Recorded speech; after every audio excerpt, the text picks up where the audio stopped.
तो आप किसका पालन करोगे? रामायण समझ में आती नहीं, गीता समझ में आती नहीं, कुरान समझ में आती नहीं। अगर समझ गए होते तो रहम ना आ जाता, फिर जालिम तो नहीं रहते, हृदय में दया नहीं आ जाती, निर्दयी तो नहीं रहते। लेकिन वो तो तुम्हारी समझ में आता नहीं। तो भक्ति नाम है आदेश का पालन। जो आदेश का पालन कर लेगा वो तो महात्मा बड़े दूर के देखने वाले होते हैं। वो धीरे धीरे धीरे धीरे धीरे धीरे चारों तरफ से जाल डालकर और ऐसा तुमको फंसा लेंगे। पहले कुछ नहीं बोलेंगे, धीरे से फिर फंसा लेंगे, और जब शिकंजे में आ गए तब फिर ठीक करेंगे। वो बड़े होशियार होते हैं। वो इस तरह से ठीक करते हैं जैसे एक भृंगी एक झींगुर को पकड़ते ही फौरन उसने मूंछ काट डाली बिल्कुल, और टांग काट दी, उसके पर को काट दिया और बिल्कुल उसको संपुट कर दिया कि अब ना उड़ सकता है न चल सकता।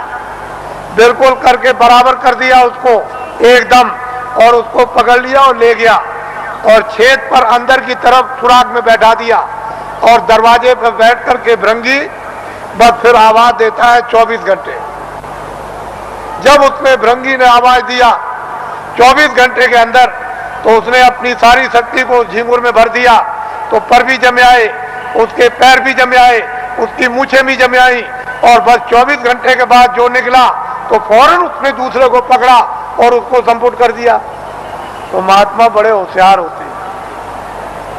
तुमको नहीं मालूम कि वो कैसे पकड़ते हैं, आपको कुछ नहीं पता, जानते ही नहीं हो।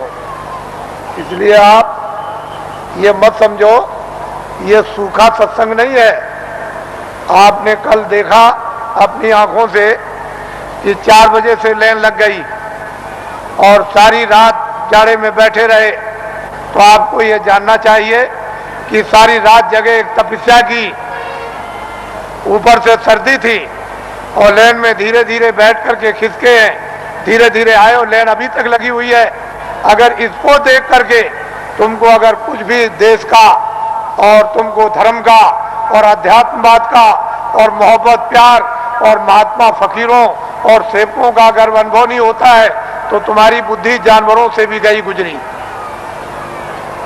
फिर तो मैं ये कहूंगा कि जानवर ही अच्छे, आदमी अच्छा नहीं। इस दृश्य को आप देखिए, इस दृश्य को वैसे मेरे पास ऐसा रास्ता है कि मैं 4 ही घंटे में इसको निपटा दूं, लेकिन मैं ये दिखाना चाहता हूं कि देवियां कैसी बैठी हैं कतार लगाकर, पुरुष